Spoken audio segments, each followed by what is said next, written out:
ಇದು ವಿಷ್ಣುಮಾಯ ಟೆಂಪಲ್ಲು ಕೇರಳದಲ್ಲಿದೆ.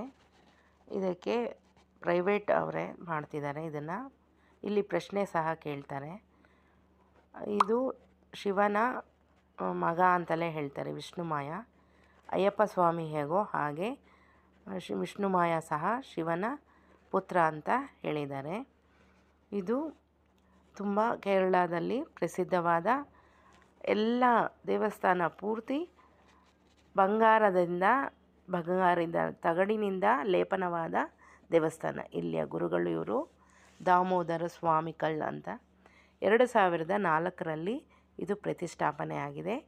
ಇಲ್ಲಿ ಹೋಗಿ ಬಂದವರಿಗೆಲ್ಲ ಪಾಸಿಟಿವ್ ವೈಬ್ಸ್ ತುಂಬ ಚೆನ್ನಾಗಿದೆ. ಇಲ್ಲಿ ಶಕ್ತಿ ಸಹ ಹಾಗೆ ಇದೆ ಅಂತ ಇಲ್ಲಿಯ ಜನರ ನಂಬಿಕೆ. ಮಧ್ಯಾಹ್ನದ ಊಟ ಸಹ ಅಲ್ಲಿ ಇರುತ್ತದೆ. ಹೋದವರೆಲ್ಲ ಅಲ್ಲಿ ಪ್ರಸಾದವನ್ನು ಸ್ವೀಕರಿಸಿ ಬರಬಹುದು.